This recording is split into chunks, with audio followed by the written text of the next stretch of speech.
तो समान अध्ययन की विषय वस्तु बहुत व्यापक है, बहुत बड़ी है। समान अध्ययन में बहुत सारे सब्जेक्ट हैं जो कि समाहित हैं। समान अध्ययन में आपको भारत का इतिहास भी है, भारत का भूगोल भी है, विश्व का भूगोल भी है ना, एक बहुत बड़ी विषय वस्तु है। भौतिक भूगोल भी है, भारतीय राज्य व्यवस्था की विषय वस्तु भी है, इन्वायरमेंट की विषय वस्तु है, इन्वायरमेंट की एक बहुत बड़ी विषय वस्तु है, इंडियन इकोनॉमी की विषय वस्तु है, जनरल साइंस की विषय वस्तु है, करंट अफेयर्स के अंतर्गत आपका जो अंतर्राष्ट्रीय संबंध है वो भी इसमें आ जाता है, विज्ञान एवं प्रौद्योगिकी की विषय वस्तु आ जाती है। तो समान अध्ययन अपने आप में बहुत व्यापक विषय वस्तु है ना। ऐसे में मेरा प्रयास ये रहेगा कि आप सभी को समान अध्ययन के जो कि प्रारंभिक परीक्षा है, प्रारंभिक परीक्षा में समान अध्ययन से प्रश्न सबसे ज़्यादा आते हैं। आईएएस एग्जाम में समान अध्ययन ही सबसे महत्वपूर्ण है। आपका समान अध्ययन में आपकी पकड़ नहीं होगी, ये एग्जाम आपको क्वालिफाई आप नहीं कर पाएंगे, है ना। प्रारंभिक परीक्षा का गेटवे पास करना ये सबसे महत्वपूर्ण चरण इसलिए होता है क्योंकि आपकी मेंस स्तर की तैयारी यदि होती है और पीटी ही नहीं क्वालिफाई कर पाते हैं तो फिर आप मेंस में ज़्यादा कुछ बेहतर नहीं कर पाएंगे। अधिकांश बच्चों के साथ ये होता है। ऐसे में मेरा प्रयास ये रहेगा कि चाहे वो आईएएस का एग्जाम हो, यूपीपीसीएस का एग्जाम हो, आरएएस का एग्जाम हो, या फिर आपका मध्य प्रदेश राज्य लोक सेवा आयोग का एग्जाम हो, बिहार लोक सेवा आयोग का एग्जाम हो, झारखंड लोक सेवा आयोग का एग्जाम हो, छत्तीसगढ़ लोक सेवा आयोग का एग्जाम हो, हरियाणा लोक सेवा आयोग का एग्जाम हो, उत्तराखंड लोक सेवा आयोग का एग्जाम हो, हिमाचल प्रदेश लोक सेवा आयोग का एग्जाम हो, ये जितने भी पब्लिक सर्विस कमीशन है आपके, संघ लोक सेवा आयोग में आपका ईपीएफओ का एग्जाम, आईएएस का सिविल सर्विसेज का एग्जाम और साथ में आपका सीएपीएफ का एग्जाम, इतने सारे एग्जामों में जो प्रश्न बार बार लगातार पूछे जा रहे हैं, यही प्रश्न रिपीट हो रहे हैं लगातार समान अध्ययन के, इनको मैं लगातार आपको उठाऊंगा और साथ में एक काम और करेंगे, साथ साथ याद करते चले जाएंगे। मैं चाहता हूं मेरे सेशन में सिर्फ और सिर्फ आप केवल पढ़िए मत बल्कि याद भी करते चले जाइए। तो यहां पर हम दोनों चीजें करेंगे, आप साथ साथ याद भी करते जाएंगे। तो यहां पे क्वेश्चन आपके सामने आएंगे, ये क्वेश्चन बहुत सिलेक्टेड क्वेश्चन है, ये क्वेश्चन लगातार पूछे जाते हैं। मैं इन्वायरमेंट के आज क्वेश्चन आप लोगों को करवाऊंगा। ये इन्वायरमेंट के क्वेश्चन आपके महत्वपूर्ण क्वेश्चन है। इन्वायरमेंट है, इतिहास है, भूगोल है, राज्य व्यवस्था, हर एक टॉपिक करेंगे, A to Z सारे टॉपिक करेंगे। तो ये आप लोगों के लिए एक मेरा प्रयास है, साथ साथ याद करते चलेंगे, ये सबसे इंपॉर्टेंट है। आप लोग पेन कागज लेकर बैठिएगा, मैं कुछ अतिरिक्त जानकारी भी आपको दूंगा। तो जो मैं आपको अतिरिक्त जानकारी दूं वो आपके लिए बहुत महत्वपूर्ण रहेगी क्योंकि क्वेश्चन किसी भी डायमेंशन से बन सकता है। तो आपको उसको लिखते जाना है, याद क्लास में साथ साथ करेंगे, लेकिन आपको रिवीजन करने का मौका मैं एक आपको दूंगा, ठीक है। तो पर्यावरण से जो क्वेश्चन बार बार पूछे जाते हैं, इन्वायरमेंट का वो टॉपिक जिससे क्वेश्चन बार बार पूछे जाते हैं, ऐसे ही हम इतिहास के वो क्वेश्चन जो बार बार पूछे जाते हैं, भूगोल के वो क्वेश्चन जो बार बार पूछे जाते हैं, राज्य व्यवस्था के वो क्वेश्चन जो बार बार पूछे जाते हैं, इस सारे क्वेश्चंस को हम इकट्ठा करेंगे और हम इनको लेकर के प्रॉपर जबरदस्त काम करने वाले हैं। आप सभी छात्रों को बस काम एक ही करना है, मेरे साथ बने रहना है और आप सभी को मैं गारंटेड कहता हूं कि आपको जबरदस्त तैयारी आपकी करवा दूंगा प्रारंभिक परीक्षा से। मेरा टारगेट यह है कि चाहे जो भी एग्जाम हो, स्टेट पीएससी का हो, यूपीएससी का हो, हिंदी मीडियम के ज्यादातर बच्चे पीटी क्वालिफाई करें। यदि आप प्रीलिम्स क्वालिफाई करेंगे, ये पहला बैरियर जो आप रुक जा रहे हैं। आईएएस में देखो, स्टेट पीसीएस में तो हिंदी का बहुत अच्छा रिजल्ट है, टॉपर भी हिंदी के हैं, लेकिन जो आईएएस में एक बैरियर बना हुआ है, इसका सबसे बड़ा कारण जो मुझे लगता है वो लगता है कि आप लोग प्रारंभिक परीक्षा का चरण ही क्रॉस नहीं कर पा रहे हैं, वहीं पे रुक जा रहे हैं बच्चे। तो उसको हमें क्वालिफाई करना है और उसके लिए जरूरी है कि हम इस लेवल का काम करें। तो सभी लोग मेरे साथ बैठेंगे, पेन कागज लेकर जरूर बैठिएगा, एक अनुशासन के साथ बैठिएगा, क्लास का जो अनुशासन होता है उसके साथ बैठिएगा और हम क्लास करेंगे। आपकी हर समस्या का समाधान साथ साथ मेरे होता चला जाएगा, इसका मैं पूरा प्रयास करूंगा। आप लोगों से मैं यहाँ पे प्रश्न डिस्प्ले करूंगा और आप लोगों का काम रहेगा कि आप उसका उत्तर मेरे साथ दें। ये एक लंबी श्रृंखला, लंबी सीरीज आप लोगों के लिए लेकर के मैं आ रहा हूं। मेरा प्रयास ये रहेगा कि ये क्वेश्चन जो आप लोगों के लिए इंपॉर्टेंट है, इनको लेकर के एक जबरदस्त, एक बड़े स्तर का काम किया जाए जो कि अभी तक कोई नहीं कर रहा है। तो ये एक रिस्पॉन्सिबिलिटी लेते हुए, एक जिम्मेदारी लेते हुए मैं लेकर के एक आपके साथ क्वेश्चन लेकर के आ रहा हूँ। आप लोग भी, सभी लोग इसमें पार्टिसिपेट करिएगा, जितने बच्चे हैं सभी लोग पार्टिसिपेट करेंगे इसमें। ये इन्वायरमेंट के क्वेश्चन हैं, इन्वायरमेंट के जो क्वेश्चन इंपॉर्टेंट हैं, पूछे जाते हैं, वो सारे काम आएंगे, ठीक है। सभी एग्जाम को लेकर के ये है। इसके अलावा जितने बच्चे हैं जिनका ये आईआरएस का एग्जाम पूछ रहे हैं बेटा, आईआरएस का जो इंडियन रेवेन्यू सर्विसेज है ना, ये सिविल सर्विसेज के अंदर ही एक पोस्ट है। तो 10 अक्टूबर को आईएएस का एग्जाम है, ये भी एग्जाम तभी होगा, ऐसा अलग है नहीं। तो जो भी क्वेश्चन हो आप बाद में पूछेगा, पहले आप आंसर पे आ जाते हैं। चलिए ये आंसर की बात करते हैं। पहला क्वेश्चन है, भारत का राष्ट्रीय जैविक उद्यान स्थित है। अब इसको ध्यान रखिएगा, ये नेशनल जूलॉजिकल पार्क और नेशनल बायोलॉजिकल गार्डन, ये दो शब्द हैं, तो यहां पे जैविक शब्द यूज किया गया है, तो नेशनल बायोलॉजिकल गार्डन है ना। अब यहां पर ध्यान रखिएगा कि इसमें कोई कंफ्यूजन नहीं होना चाहिए आपको। हिंदी और इंग्लिश में भी खेलते हैं ये लोग, है ना, कहीं पे हिंदी का कुछ है, इंग्लिश का कुछ है।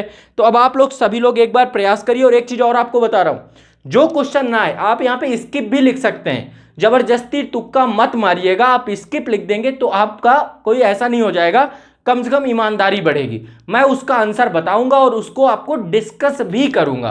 तो यहाँ पे एक क्वेश्चन आपके सामने है, ये पर्यावरण का टॉपिक है और ये जैव विविधता वाले टॉपिक को मैंने पहले उठाया है।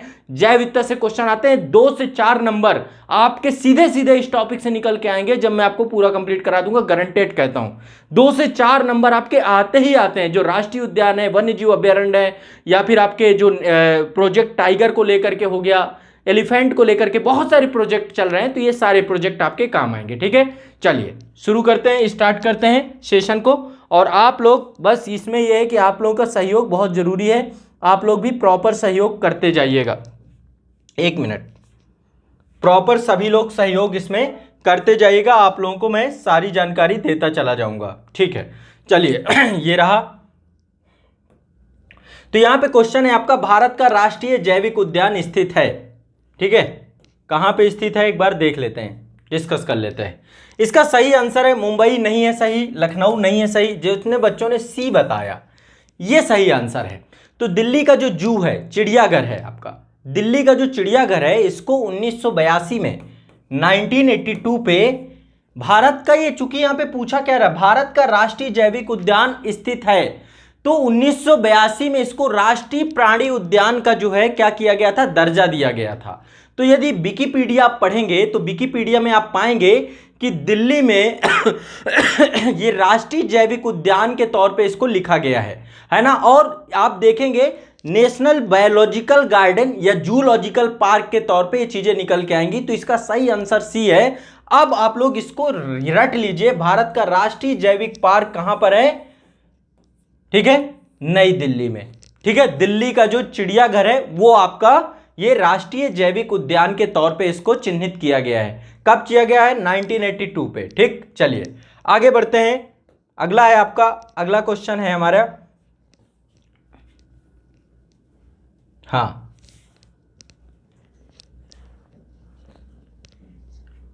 माफ कीजिएगा,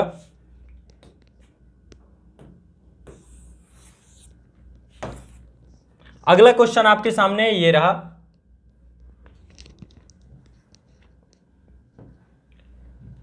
ये आपका अगला क्वेश्चन, भारत की प्रथम डॉल्फिन वेधशाला कहां बनाई जा रही है। अब देखो, इससे लेकर के क्वेश्चन लगातार पूछे जाते हैं। आप लोग निश्चित तौर पे यदि यहां पर नहीं बता पाएंगे, इस तरीके की चीजों को यदि आप इग्नोर करेंगे, तो निश्चित तौर पे आप का गड़बड़ हो सकता है। और ये क्वेश्चन अभी पूछा गया था, जो 66वीं बीपीएससी का एग्जाम री एग्जाम हुआ था, एक सेंटर पे लिया गया था, उसी पे एक क्वेश्चन था आपका। तो ऐसे क्वेश्चन भी आपसे सीधे सीधे पूछे जा रहे हैं। भारत की प्रथम डॉल्फिन वेधशाला कहां बनाई जा रही है, प्रथम डॉल्फिन वेधशाला। डॉल्फिन के बारे में जानते हैं, कई बार क्वेश्चन इससे पूछता है, राष्ट्रीय जलीय जीव के तौर पर आपकी डॉल्फिन, है ना। चलिए बहुत बढ़िया, सुपर, काफी लोगों ने बताया, इसमें प्रयास कर रहे हैं, काफी बच्चे प्रयास कर रहे हैं। वेरी गुड, बहुत बढ़िया। भागलपुर, बिहार, रवि परमार जी। कुछ लोग देखो जो स्किप कर रहे हैं, मैं यदि नहीं पता है तो स्किप ही लिखना है। जितने लोग बिहार कह रहे हैं बिल्कुल सही है उनका आंसर। इसके बारे में 2 शब्द और आपको बता देता हूं।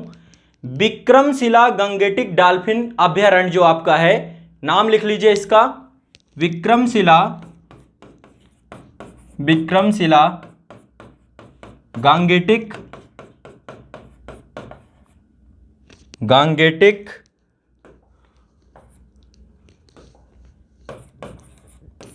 डॉल्फिन अभ्यारण्य। अभयारण्य, ठीक है। ये आपका बिहार के भागलपुर जिले में अवस्थित है। कहां पर है? भागलपुर जिले में अवस्थित है, ठीक है। यही आपका डॉल्फिन, भारत की प्रथम डॉल्फिन वेधशाला यहां बनाई जा रही है। इसको आपको याद होना चाहिए, ठीक है। ये बिल्कुल रट लेना है आपका, विक्रमशिला गंगेटिक डॉल्फिन अभयारण्य, ये आपका जो है बिल्कुल रट लेना है सभी को। मोस्ट इंपॉर्टेंट है ये, मोस्ट इंपॉर्टेंट है ये, ठीक है। क्लियर है? ध्यान रखिएगा, ये क्वेश्चन पूछा जाएगा। डॉल्फिन के बारे में जानते हैं, भारत का राष्ट्रीय जलीय जीव का दर्जा मिला है इसको, और ये विलुप्त श्रेणी में भी आपका इस समय चिन्हित किया गया है। क्लियर है? तो साथ साथ इसे याद भी करते जाना है सभी लोगों को। सभी का काम क्या है? याद करते जाना है, मेरे साथ याद करते जाएंगे, ठीक है। आप सभी लोग याद करते जाएंगे, ठीक है। किसी को कोई भी दिक्कत होती है मैं बाद में सभी लोगों के प्रश्न लूंगा। अगला क्वेश्चन चलते हैं आगे। नेक्स्ट क्वेश्चन आपके सामने ये रहा। अगला क्वेश्चन आपके सामने है, ये रहा।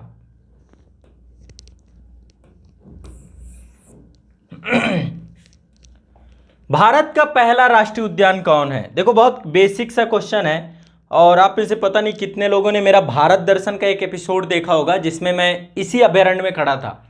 अब इससे आपको आइडिया लग सकता है, यदि आपने भारत दर्शन देखा होगा तो निश्चित तौर पे इस राष्ट्रीय उद्यान में खड़े होकर के ही मैंने जो है क्लासेस ली हैं। भारत का सर्वप्रथम राष्ट्रीय उद्यान कौन सा है? सर्वप्रथम पहला राष्ट्रीय उद्यान बताइए सभी लोग। देखो बी वाले भी हैं इसमें, डी वाले भी हैं, ठीक है। Very good very good, D वाले ज़्यादा हैं। कॉर्बेट राष्ट्रीय, हाँ ठीक है, डी वाले जितने भी हैं सही आंसर जिम कॉर्बेट राष्ट्रीय उद्यान। इसका नाम आपने सुना होगा जिम कॉर्बेट का, और मैंने यहीं से आपके भारत के सभी राष्ट्रीय उद्यान अभयारण्य भारत दर्शन के अंतर्गत पढ़ाए थे। तो ये 1936 में बना था। कब बना था? 1936 में। पहले इसका नाम दूसरा था, इसको हैली के नाम से जाना जाता था। क्या नाम था इसका? हैली के नाम से जानता था, बाद में इसका जिम कॉर्बेट राष्ट्रीय उद्यान रख दिया गया। तो जिम कॉर्बेट राष्ट्रीय उद्यान ये आपका उत्तराखंड में पड़ता है। और जब कभी आप लोग जाइए, ये कुमायूं बेल्ट आपने नाम सुना होगा। कुमायूं, दो बेल्ट हैं, गढ़वाल बेल्ट है, कुमायूं बेल्ट है। तो कुमायूं बेल्ट में जब आप जाएंगे तो रामनगर पड़ता है आपका। रामनगर, ये जैसे यूपी से आप जाएंगे ना, तो यूपी से हल्द्वानी वाला क्षेत्र है, हल्द्वानी है। कालागढ़ का नाम आपने सुना हो, ये धामपुर, नगीना, फिर कालागढ़, ये वाला पूरा एरिया है। फिर यहाँ से आप लोग जिम कॉर्बेट की तरफ रामनगर जाएंगे। रामनगर आपका नैनीताल जिले में पड़ता है, तो ये भी नैनीताल में ही पड़ता है। देखा जाए तो डिस्ट्रिक्ट इसका नैनीताल है, लेकिन रामनगर में जिम कॉर्बेट नेशनल पार्क पड़ता है, ठीक है। कालागढ़ वाला जो एरिया है, यहाँ से रामगंगा नदी इसमें बहती है। जिम कॉर्बेट नेशनल पार्क से रामगंगा नदी बहती है। और एक एपिसोड भी आपने देखा होगा, हमारे प्रधानमंत्री जी बियर गिल के साथ जो गए थे, बियर गिल को जानते होंगे ना आप लोग, मैन वर्सेस वाइल्ड में जो है, तो जिम कॉर्बेट नेशनल पार्क में ही शूट किया गया है पूरा का पूरा वीडियो, ठीक है। और इसके बाद मेरा जो भारत दर्शन का एपिसोड था उसमें भी मैं जो है जिम कॉर्बेट नेशनल पार्क से ही मैंने उसे पढ़ाया था। तो 1936 में बना था, ये हैली के नाम से जाना जाता था। भारत का पहला राष्ट्रीय उद्यान, पहला नेशनल पार्क, ठीक है। यहाँ पे प्राकृतिक तौर पे जीवों का संरक्षण किया जाता है। जो भी राष्ट्रीय उद्यान है यहाँ पे नो गो एरिया होता है। नो गो एरिया मतलब यहाँ पे पूरी तरीके से रिस्ट्रिक्टेड होता है, किसी तरीके का कोई कंस्ट्रक्शन नहीं कर सकते अंदर। जहाँ पे जो संरक्षित क्षेत्र है वहाँ पे जा करके किसी भी तरीके की आर्थिक गतिविधि में संलिप्त नहीं हो सकते। ये पूरी तरीके से प्रोटेक्टेड और संरक्षित क्षेत्र होता है, ठीक है। अब यहाँ पे ये आपका, ये तो उत्तराखंड में है, Jim Corbett national park Uttarakhand में है। कान्हा राष्ट्रीय उद्यान ये आपका मध्य प्रदेश में पड़ता है। 1978 में ये इसको राष्ट्रीय उद्यान का दर्जा दिया गया था, कान्हा राष्ट्रीय उद्यान का। इसके बाद दुधवा को पता है, उत्तर प्रदेश का एकमात्र है आपका दुधवा। दुधवा राष्ट्रीय उद्यान यूपी का एकमात्र है। और यूपी का जो आपका लखीमपुर खीरी आपने सुना होगा, लखीमपुर खीरी जो उत्तर प्रदेश का सबसे बड़ा जिला है, वहीं पर दुधवा राष्ट्रीय उद्यान अवस्थित है, ठीक है।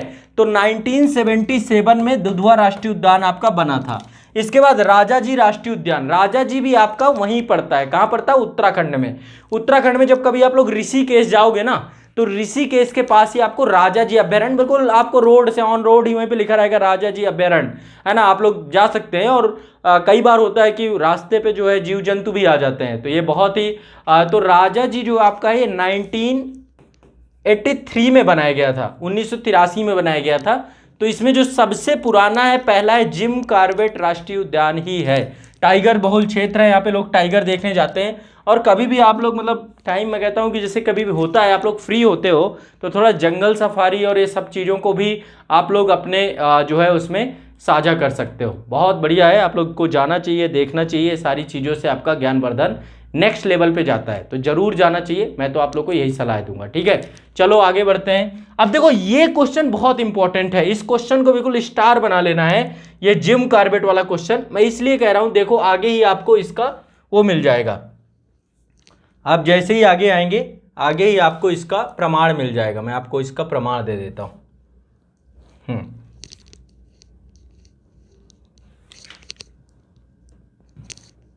ये रहा आपका नेक्स्ट क्वेश्चन है। आप देखिए चौथा क्वेश्चन जो आपका है ये छत्तीसगढ़ पीसीएस में पूछा गया था प्रीलिम्स में। यहां पे रिपीटेड है क्वेश्चन, इनमें से भारत का सबसे पुराना राष्ट्रीय पार्क कौन सा है? इसका आंसर देने की आप लोग को जरूरत नहीं है, जिम कार्बेट राष्ट्रीय पार्क यहां पे लिखा हुआ है। तो ये हाईलाइटेड क्वेश्चन है, ये देखो बार बार पूछा जाएगा, अभी कई आयोगों में पूछा जाएगा, आपका कई जगह पे इसका चर्चा होगी, तो इसलिए हमें इस वाले क्वेश्चन पे स्टार बना लेना है। क्या कर लेना है? स्टार बना लेना है सभी को। ठीक है, ये वो क्वेश्चन है जो कि हमेशा पूछा जाने वाला क्वेश्चन है। तो भारत का राष्ट्रीय उद्यान, पहला राष्ट्रीय उद्यान को रट लेना है। क्यों? अब देखो आगे फिर मैं आपको दिखाता हूं, यही क्वेश्चन फिर अगेन पूछा गया आपका, ये एमपीपीएससी में पूछा गया था। भारत में अवस्थित होने वाला पहला राष्ट्रीय उद्यान कौन सा है? फिर इसमें कार्बेट राष्ट्रीय उद्यान है। तो लगातार आप देखिए ये क्वेश्चन आपका पूछा जा रहा है। मैं चौथे पांचवें का आंसर देने की आपको जरूरत नहीं है, मैं सिर्फ आपको दिखाना चाह रहा हूं कि ये क्वेश्चन लगातार अलग आयोगों में गेम चल रहा है और कुछ नहीं चल रहा। आयोगों ने पिछले 30 साल में सिलेबस कंप्लीट कर रखे हैं और एक गेम खेल रहे हैं आपके साथ। कोई इसका उससे पूछ ले रहा है, उसका इससे पूछ ले रहा है, उसका इससे पूछ ले रहा है। तो थोड़ा सा यदि स्मार्ट स्टडी में आए तो हम पाएंगे कि जीएस को डिकोड किया जा सकता है, ज्यादा मेहनत करने की जरूरत नहीं है, कम में ही हम बेहतर ला सकते हैं। ठीक है, तो ये आपको क्लियर हो गया, स्पष्ट हो गया। अब देखो चलो इनके माध्यम से, जैसे ये वाला था, चौथा वाला था, तो चौथा वाला आपको पता ही है ना, ये वाले इसमें भी आपका कार्बेट ही है, भारत का पहला जो है कार्बेट ही है। चलो आगे चलते हैं। ये देखिए छठवां भी यही सेम है, उत्तराखंड पीएससी में पूछा गया था। उत्तरा भारतवर्ष का पहला राष्ट्रीय उद्यान। अब देखिए 3 पीएससी में गेम हुआ है इसका, 3 पीएससी में लगातार पूछा गया। 3 क्या, मैं रुक जाइए, अब इसको इस क्वेश्चन को आपको दिखा रहा हूं ताकि आपका ब्रेन खुल जाए। देखिए ये तीसरे नंबर पे था, पहले छत्तीसगढ़ पीसीएस 2011 में पूछा गया, फिर अगेन छत्तीसगढ़ पीसीएस ने 2019 में पूछा, फिर इसको एमपी ने पूछ लिया 2012 में, फिर इसके बाद उत्तराखंड पीसीएस ने 2016 में पूछा। फिर देखिए कितनी बार, मल्टीपल टाइम, अभी और कई बार आपको मिलेगा, ये कई जगह मिलेगा, यहां तक आईएएस में भी ये क्वेश्चन पूछा गया है। तो ये क्या हो गया, हमारा सुपर हाईलाइटेड क्वेश्चन हो गया ये क्वेश्चन हमें, और इस क्वेश्चन से हमें अन्य क्वेश्चन भी निकल के आ जाते हैं। तो ये हो गया आपका एक टाइप का क्वेश्चन, और बिल्कुल रट लेना है आप लोगों को। ठीक है, ये आपको बिल्कुल से अच्छे से देख लेना है। चलिए अब आगे बताते हैं। आगे मैं आप लोगों को नेक्स्ट देता हूं, थोड़ा सा लेवल अप करूंगा, अब लेवल अप करूंगा। ठीक है, चलिए अगला क्वेश्चन, जबरदस्त क्वेश्चन, यूपीएससी लेवल का क्वेश्चन आपके सामने है, क्वेश्चन नंबर 7। पहले अच्छे से पढ़ना है, देखो इसमें कोई भी वो मत करना कोताही, क्वेश्चन पहले अच्छे से पढ़ो यदि क्वेश्चन को हल करना है। देखिए इसमें से पूछ रहा है, सबसे पहले ये क्लियर कर लेना कि पूछ क्या रहा है। ये देखिए ये पूछ रहा है सही कूट का परीक्षण करना है। रुक जाइए, इसमें ऑप्शन तो सारे आ जाएं, 1 मिनट रुकिएगा। ये हाँ, अब बताना है आपको सही कूट के बारे में, अब आपको बताना है। क्वेश्चन अच्छा है, निम्नलिखित कथनों का परीक्षण करें और सही कूट का उत्तर दें। बताना है आपको सही इनमें से, ये कूट दिए गए हैं आपके ए बी सी डी, ये सारे दिए गए हैं। ठीक है, यहाँ पे कूट दिए गए हैं। तो क्वेश्चन पढ़ते हैं। सिपलीपाल राष्ट्रीय उद्यान उड़ीसा राज्य में अवस्थित है। अब आपको ये पता होना चाहिए कि अवस्थित है कि नहीं अवस्थित है। ठीक है, दूसरा, थाईलैंड को पुराने समय में श्याम नाम से जाना जाता था। ठीक है, अगला है अष्ट दिग्गज शिवाजी के दरबार की शोभा बढ़ाते थे। अगला है अष्ट छाप भक्तों का एक समूह था जो कि आदि शंकर के शिष्य थे। ऑप्शन यहाँ पे दिए गए हैं, पहला दूसरा सही है, दूसरा तीसरा सही है, तीसरा चौथा सही है, सभी सही है। बताइए बताइए बेटा।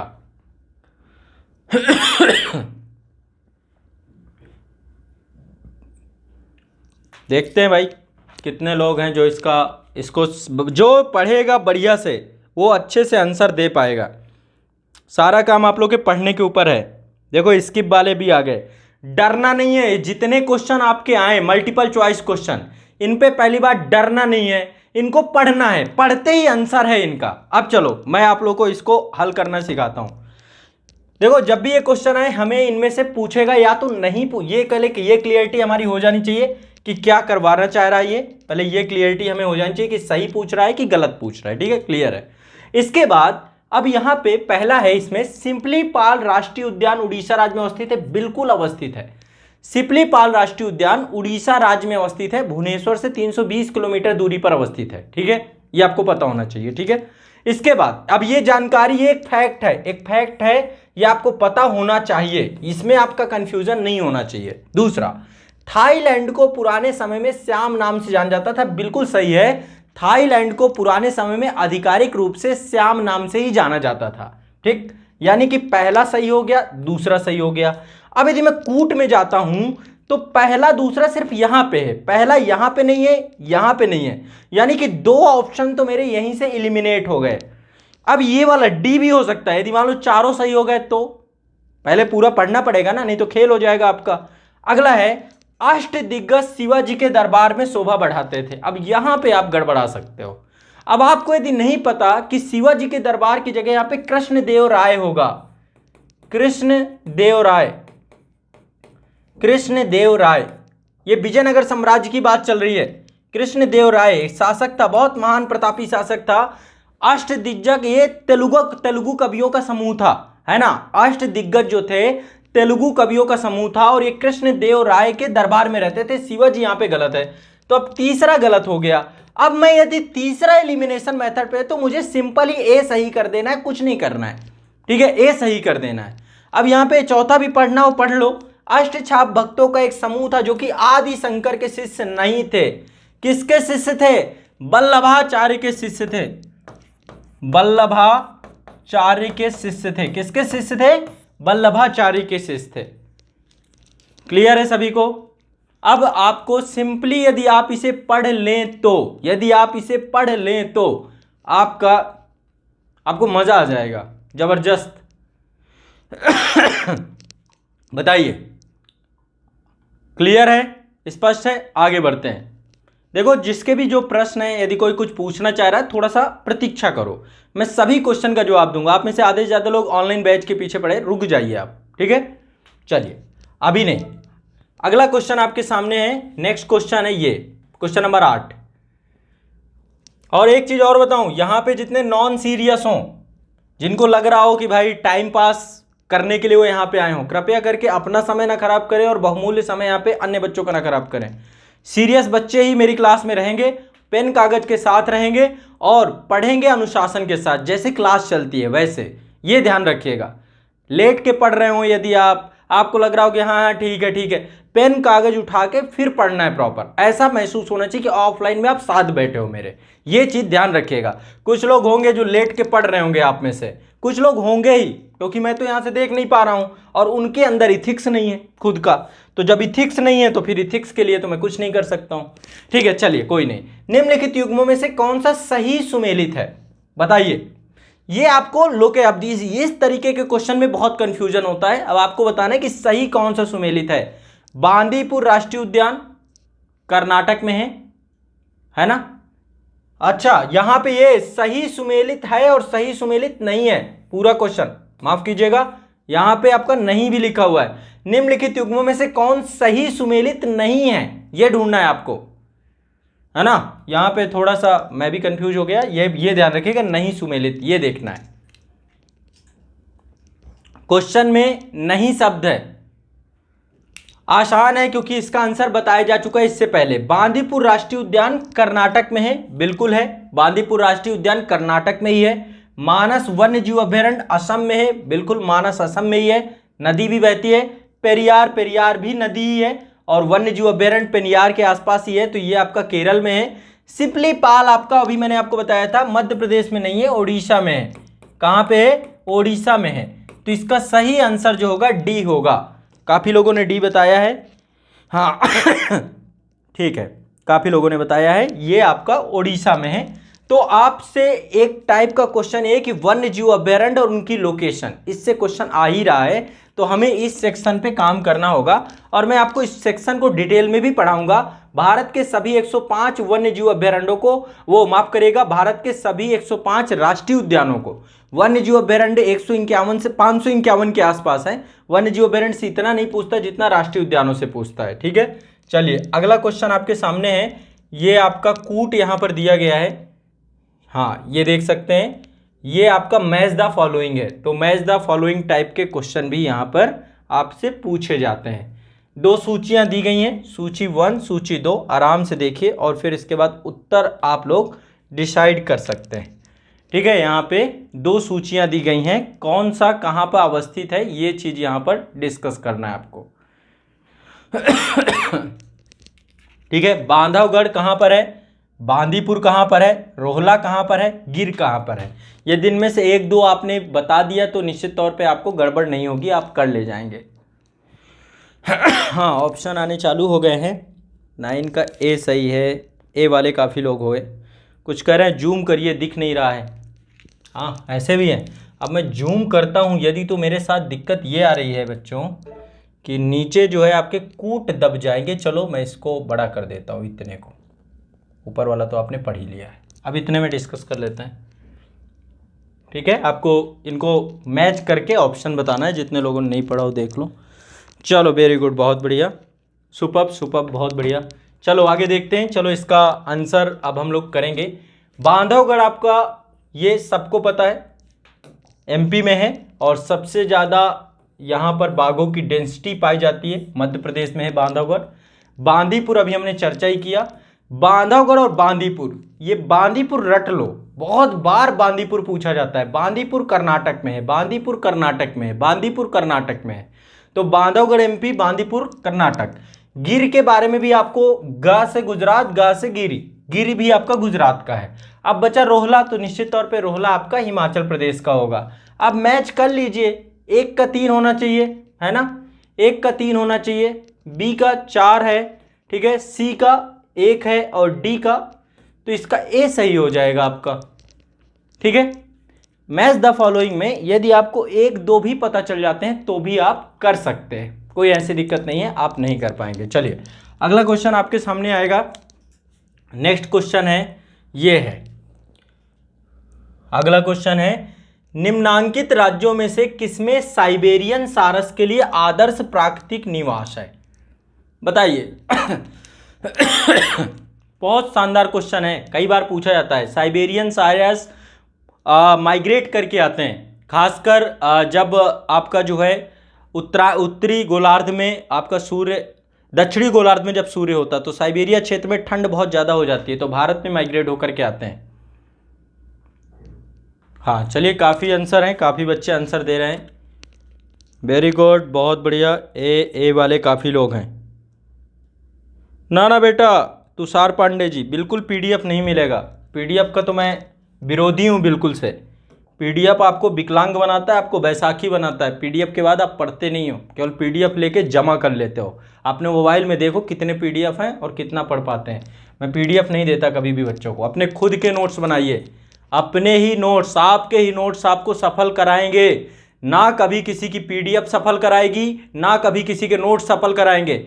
आपके अपने खुद के नोट्स ही आपको सफल कराएंगे, ये मैं हमेशा कहता आया हूं और हमेशा कहता रहूंगा।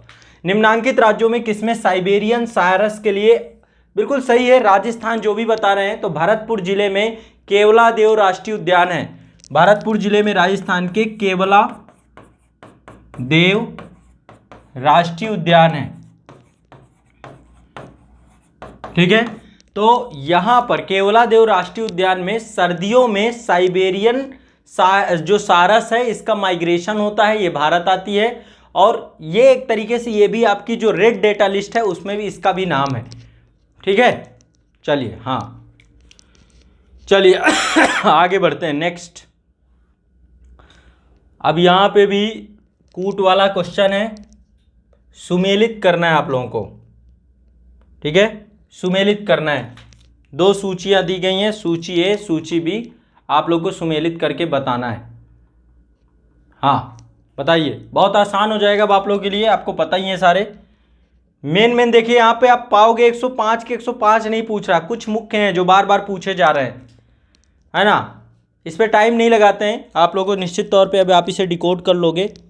हाँ, काफ़ी लोग आप आंसर देने लग गए, कुछ बी वाले हैं, कुछ सी वाले भी कुछ सी वाले भी हैं। अली खान जी, जितने लोग भी पहली बार क्लास ले रहे हैं मेरी, आप सभी का स्वागत है, मोस्ट वेलकम है। चलिए ठीक है, जानकारी हो गई। तो निश्चित तौर पे राजा जी राष्ट्रीय उद्यान उत्तराखंड में है, कर्नाटक आपका बांदीपुर हो गया, असम आपका मानस हो गया, उड़ीसा में आपका सिमलीपाल हो गया। अब इसमें कुछ नहीं है, आसानी से आप डिकोड कर लो। ए का 2 हो गया, बी का 4 हो गया, सी का 3 हो गया, डी का 1 हो गया। ठीक है, तो आसान सा क्वेश्चन है, बस जब इस तरीके से आपको पता होंगे तो आप गड़बड़ाओगे नहीं कभी भी, तुरंत मैच द फॉलोइंग में हो जाएगा। अब ये आपका थोड़ा सा क्वेश्चन एक लेवल अप हो जाता है, एक लेवल अप है ये, ठीक है, एक लेवल ये क्वेश्चन आपका अप हो जाता है। ये आरएएस एग्जाम में पूछा गया था, राजस्थान लोक सेवा आयोग का क्वेश्चन है ये। अब आप पहले इसे पढ़ो आराम से, फिर बताओ। ये क्वेश्चन आपका है राष्ट्रीय पार्क और उसके संरक्षण में जो जीव हैं उनसे जुड़ा हुआ क्वेश्चन है आपका ये। हाँ, राष्ट्रीय पार्क और उसके संरक्षण के लिए जो जीव हैं, राष्ट्रीय पार्क और संरक्षण के लिए उसमें रखे हुए वन्य जीवों की सूची को पढ़िए और बताइए कि कौन सा आंसर सही है इसमें।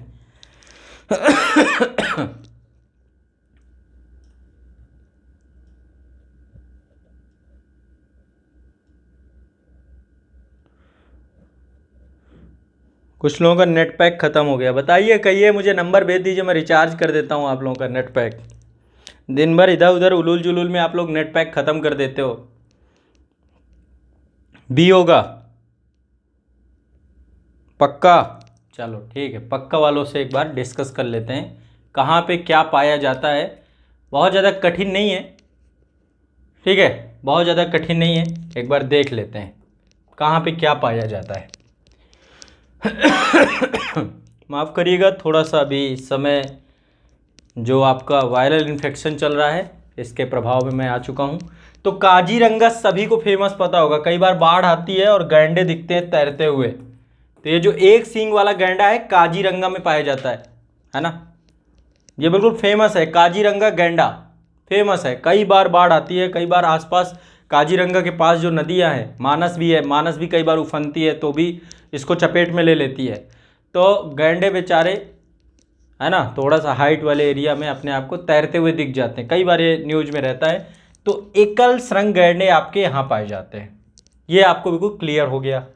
सुंदरवन जो आपका है ये जैव मंडल और बाघ अभ्यारण्य के तौर पे है, ठीक है, क्योंकि यहाँ पे बाघ अभ्यारण्य दो जगह पे, बांदीपुर भी आपका बाघ अभ्यारण्य है, सिपलीपाल में हाथी अभ्यारण्य है, यहाँ पे हाथी पाए जाते हैं। बस अब ये भी मतलब हमें पढ़ना पड़ेगा कि किस राष्ट्रीय उद्यान में कौन से जीव जंतुओं का निवास स्थान है, या किसके लिए वो ज़्यादा फेमस है, प्राकृतिक तौर पर किसका आवास स्थल है, ये भी आपसे पूछा जा सकता है। तो इस हिसाब से अब आप निकाल लीजिए, ए का 1 सही है, हाँ ए का 1 सही है, बी का 3 सही है, बी का 3 सही है, सी का 4 सही है, सी का 4, डी का 2, ये आपका बिल्कुल सही है। ठीक है, चलो आगे बढ़ते हैं। नेक्स्ट क्वेश्चन आपका, ये भी सुमेलित करना है आप लोगों को, ये क्वेश्चन भी सुमेलित करना है, एमपीपीएससी में पूछा गया क्वेश्चन है ये, राष्ट्रीय उद्यान से ही है आपका। ठीक है, बताइए, बहुत शानदार क्वेश्चन है आपका ये,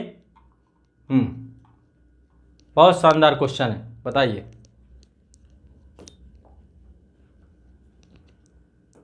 आराम से पढ़िए, सुमेलित करना है आपको, किस जिले में कौन सा अवस्थित है, जिले वाइज पूछ रहा है इसमें, स्किप करेंगे। अब थोड़ा सा कह सकते हैं कि थोड़ा सा ये डीप में चला गया। अब एक चीज़ ध्यान रखिएगा, अब तो कुछ हिस्सा जैसे बस्तर है ये आपका छत्तीसगढ़ हो गया, पहले छत्तीसगढ़ नहीं रहता था। चलो ठीक है, कोई नहीं, मैं बताता हूँ आपको।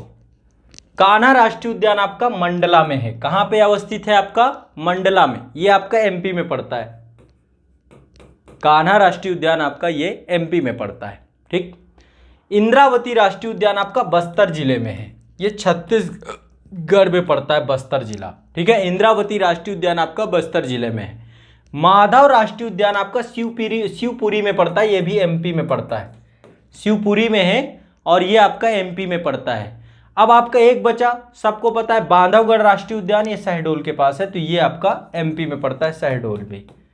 ठीक है, अब आपको इसको मैच द फॉलोइंग कर लेना है। अब ये बहुत डीप नॉलेज है, आपको जिले वाइज भी पूछ रहा है, तो ये आपको थोड़ा सा, आप जब पढ़िएगा तो थोड़ा सा आप मैपिंग यदि करेंगे, जब मैं एटलस वाली क्लास चालू करूंगा इंडियन ज्योग्राफी की, वहाँ मैपिंग वाले एरिया पे हम लोग जिलों को भी देखते चले जाएंगे, तो आपको थोड़ा मेहनत करनी है, ज़्यादा नहीं करना।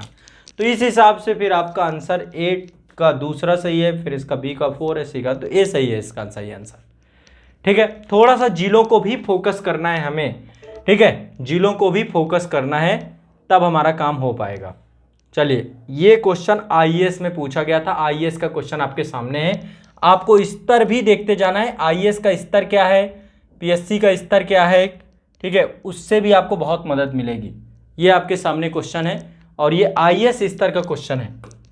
आप समझ सकते हैं, एक मिनट में इसको और थोड़ा सा, हाँ पूरा देखना चाहिए आप लोगों को। आईएएस स्तर का क्वेश्चन है। हाँ चलिए ठीक है, पढ़िए एक बार। भारतीय अनूपमृग बारहसिंगा की उस प्रजाति जो कि पक्की भूमि पर फलती फूलती है और केवल घास बच्ची है, के संरक्षण के लिए निम्नलिखित में से कौन सा संरक्षित क्षेत्र प्रसिद्ध है। देखो आइए, अभी ये पिछले साल आया था, 2020 का ही क्वेश्चन है, 2020 में ये क्वेश्चन आया था आपका, तो है कुछ नहीं, क्वेश्चन में बहुत कुछ नहीं है, लेकिन आईएएस में क्या कर देता है, थोड़ा क्वेश्चन पेपर को लेंदी बना देता है, क्योंकि आपके पास टाइम लिमिट भी है। अब बच्चा इतना मोटा पढ़ के इन्फॉर्मेशन है और कुछ नहीं है इसमें, पूछ रहा है मृग सिंह जो बारहसिंगा वो कहाँ रह रहा है, इनमें से कौन सा प्राकृतिक आवास है जो कि बारहसिंगा के लिए फेमस है, ये आपको बताना है और कुछ नहीं है ना। लेकिन अब क्या कर रखा है कि आपको बस कंफ्यूज करवा दिया, कंफ्यूजिया दिया। ये पिछले साल आया हुआ क्वेश्चन है, 2020 में आया था ये क्वेश्चन। देखो इसमें ए वाले भी हैं, बी वाले भी हैं। ठीक है, कई लोगों को बी लग रहा है, कई बच्चों को ए लग रहा है। हाँ, ए वाले भी हैं, बी वाले भी हैं। तो आईएएस में कोई ऐसा नहीं है, आप लोग डरिएगा मत क्वेश्चन पढ़ने से। आप पाएंगे तो 50% ज़्यादा इन्फॉर्मेशन दी जाएगी और कुछ आपको उसमें क्वेश्चन वाला सेक्शन रखा जाएगा आप लोगों के साथ। ठीक है, इसलिए बहुत ज़्यादा डरना और घबराना नहीं है, बहुत आसान है। भारतीय अनूपमृग बारहसिंगा की वो प्रजाति, इसका सही आंसर है आपका कान्हा राष्ट्रीय उद्यान मध्य प्रदेश में, यहाँ पर ये पाया जाता है। कान्हा राष्ट्रीय उद्यान मध्य प्रदेश में आपका बारहसिंगा की प्रजाति पाई जाती है। ठीक है, तो ये आपको ध्यान में रखना है। ठीक है, ये पक्की भूमि वाले क्षेत्र में पाए जाते हैं। अब यहाँ पे ये वाला जो इन्फॉर्मेशन है, ये इन्फॉर्मेशन बारहसिंगा केवल ऐसा नहीं कान्हा में नहीं, बाकी में भी मिलते हैं, लेकिन अब यहाँ पे जो थोड़ा सा आपको कंफ्यूज कराएगा तो उसको लेकर के भी आपको ध्यान में रखना है। इसका सही आंसर है कान्हा राष्ट्रीय उद्यान मध्य प्रदेश। ठीक है, लेकिन ये कहीं ना कहीं पे थोड़ा सा यदि आपने ये चीज़ नहीं पढ़ी कि किस राष्ट्रीय उद्यान में कौन सा जीव पाया जाता है, तो आप गड़बड़ा सकते हैं। ये हमें निकालना ही पड़ेगा किस राष्ट्रीय उद्यान में कौन से जीव हैं। ये लिखते जाइए चाहे आप एक जगह पे कि राष्ट्रीय उद्यान जब पढ़ेंगे तो क्या क्या चीज़ ध्यान रखेंगे। पहले तो राष्ट्रीय उद्यान की लोकेशन किस जगह पे है, वो अवस्थित है, किस राज्य में अवस्थित है, किस राज्य के साथ साथ किस जिले में अवस्थित है, ये भी देख लीजिएगा। साथ में वहाँ पे कौन से जीव हैं। एक चीज़ और देखना है, वहाँ से कौन से प्राकृतिक स्थल पाए जाते हैं, कौन से प्राकृतिक स्थल पाए जाते हैं। तो मैं चाहता हूं आप लोग इस पे काम करिए, जितने भी 105 राष्ट्रीय उद्यान हैं सबकी डिटेल निकालिए और उसको एक एटलस मैप में भी उसको चिन्हित करिए। आज मैं आपको टास्क दे के जाऊंगा और टास्क देने के बाद आपको वो काम मुझे भेजना भी है। मैं आपको एक मोबाइल नंबर बताऊंगा व्हाट्सअप, उस व्हाट्सअप पे आप मुझे भेज सकते हैं, मैं आपका वो चेक भी कर लूंगा।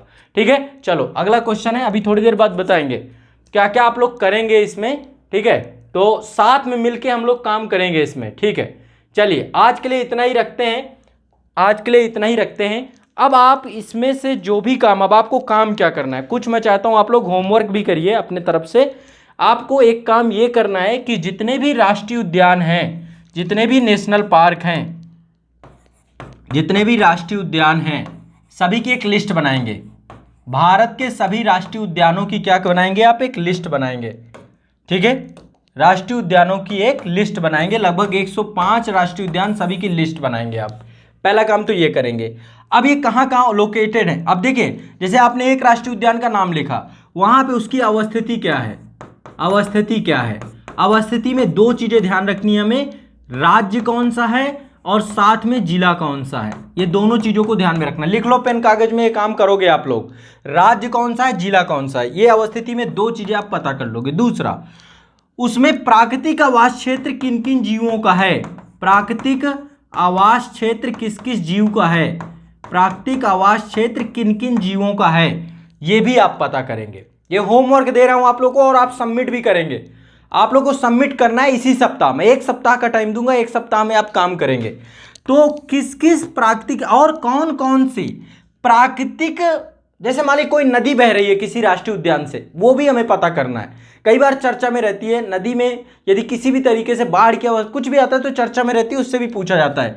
तो नदी कोई बह रही है वहां पे, या फिर नदी के अलावा कोई झील है ना, कोई नदी बह रही है, कोई झील बह रही है, कोई प्राकृतिक उच्चावच है, प्राकृतिक उच्चावच है, कोई आर्द्र भूमि क्षेत्र है, आर्द्र भूमि क्षेत्र है ना। यदि जो प्राकृतिक आवास क्षेत्र में कुछ जीव जो वहां रह रहे हैं, जीव हैं, पंक्षी हैं, है ना, पंक्षी हैं, जैसे केवलादेव है, तो बहुत सारे माइग्रेटेड पंछी आते हैं, कहां से आ रहे हैं, और ये क्या संकटग्रस्त प्रजाति में तो नहीं है, ऐसा तो नहीं कि ये जो जीव हैं ये आपके संकटग्रस्त प्रजाति में है, संकटग्रस्त प्रजाति में है। ये सब कुछ आपको मुझे सौंपना है, भेजना है, ठीक है। आप लोग पहले ये पूरा डेवलप करेंगे, बनाएंगे, सभी लोगों को मैं दे रहा हूं ये पूरा काम, ये आप लोग के लिए होमवर्क है, लिख लो ये सब लोग, और इसके बाद आप मुझे ये भेज सकते हैं, ठीक है। एक नंबर मैं आप लोग को दे रहा हूं, इस नंबर पे आप ये मुझे भेज सकते हैं, सभी बच्चे, आप लोग को एक नंबर भेज रहा हूं मैं, इस नंबर पे आप भेज सकते हैं मुझे,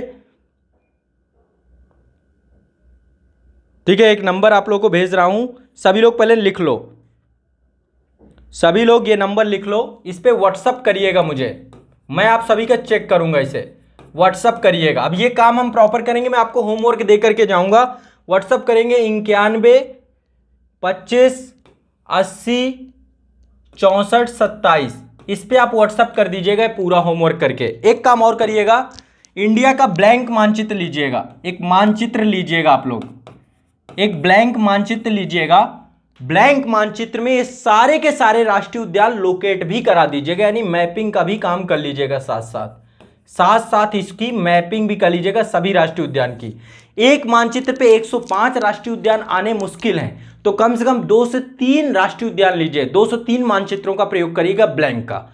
इतना काम आप लोग करके देंगे, करेंगे कि नहीं करेंगे बताइए, करेंगे कि नहीं करेंगे?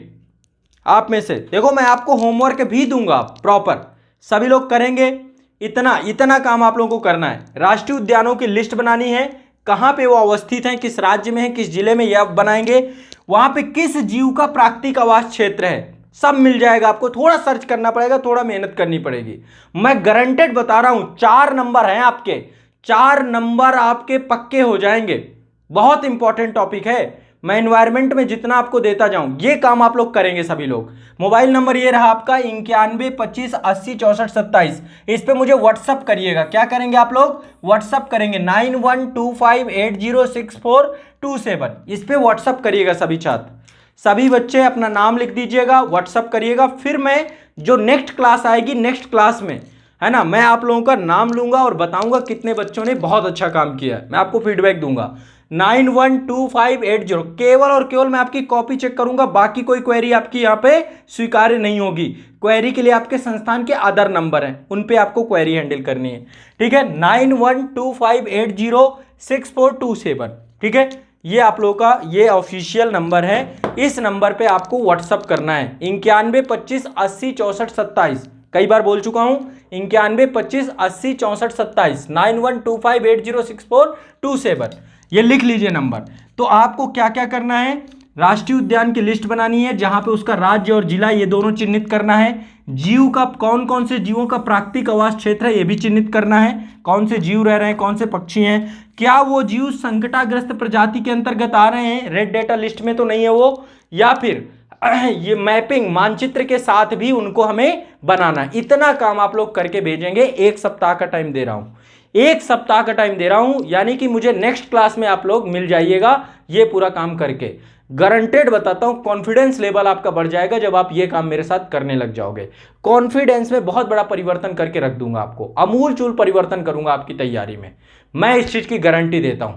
ठीक है, ये ध्यान रखिएगा। और जिस बच्चे का सबसे बेस्ट होगा, जिस बच्चे का सबसे बेस्ट होगा, ठीक है, उसको मैं यहां से एक मेडल भेजूंगा, गोल्ड मेडल भेजूंगा आपके एड्रेस में। जिसका सबसे बढ़िया होगा, संस्थान की तरफ से उस बच्चे का यहां पे नाम लूंगा और उसको एक गोल्ड मेडल भी भेजूंगा। यह मेरी तरफ से उस बच्चे के लिए पुरस्कार रहेगा जिसने मेहनत की होगी। ठीक है, बाकायदा उसका यहां पे नाम बताया जाएगा और उसको मैं पुरस्कृत करूंगा। ठीक है, यह संस्थान की तरफ से आपकी जो आपकी मेहनत है, आपका परिश्रम है, उसको लेकर के आपको एक प्रोत्साहन राशि। तो मैं अब आपको यह होमवर्क दे रहा हूं। ठीक है, ये होमवर्क में आपको राष्ट्रीय उद्यानों की बकायदा एक लिस्ट बनानी है और उस राष्ट्रीय उद्यान से जो जो इंफॉर्मेशन निकाल सकते हो वो सारी इंफॉर्मेशन निकाल के आप लोग को इकट्ठा होना है। ठीक है, वो सारी इंफॉर्मेशन सभी को निकाल के कंप्लीट करनी है। जो बच्चा इस पूरे टास्क को पूरा करेगा, बेस्ट चुना जाएगा, उस बच्चे को गोल्ड मेडल मैं दूंगा। जिसका प्रेजेंटेशन बहुत अच्छा होगा, जो बहुत अच्छे से बनाएगा, उसकी कॉपी मैं यहाँ पे दिखाऊंगा भी, सार्वजनिक भी करूंगा और देखूंगा कि देखो कितना बढ़िया काम किया, कितना शानदार काम किया। ठीक है, और उस बच्चे के एड्रेस में फिर वो गोल्ड मेडल आप लोग को भेज दिया जाएगा। तो ये आप लोग के लिए एक टास्क है मेरी तरफ से और ये मेरे द्वारा कराए जाने वाला काम है। दोनों को मिलकर काम करना है, अकेले बात नहीं बनेगी। मैं आपको गाइड करूंगा, मैं आपको बताऊंगा। देखो क्वेश्चन कुछ नहीं है, यदि इस पे एक बार काम कर लिया आप सभी ने, जबरदस्त हो जाएगा। एक टीम के साथ पूरा आजाद ग्रुप परिवार काम करेगा, एक टीम की तरह हम लोग यहाँ पे आजाद आईएएस एकेडमी के प्लेटफॉर्म पे खड़े होकर के काम करेंगे और फिर देखिए कितना जबरदस्त रिस्पॉन्स निकल के आएगा। आपके एग्जाम तक आपको मजबूत करा दूंगा। जहां पे आपका रुक जा रहा है ना सिलेक्शन, ये 2, 4, 6, 10 नंबर से आप रुक जा रहे हैं ना, ये नहीं होगा। श्योर शॉट आप बिल्कुल कंफर्म पहुंचेंगे अपने टास्क तक। तो जो क्वेश्चन लगातार पूछे जा रहे हैं, ज्यादा आ रहे हैं, जो क्वेश्चन को भी समझना कि कैसे क्वेश्चन है, क्या प्रकृति है, हर एक सब्जेक्ट को लेकर के इस श्रृंखला में कंटिन्यूअस हम करते रहेंगे। इस श्रृंखला के साथ आप सभी को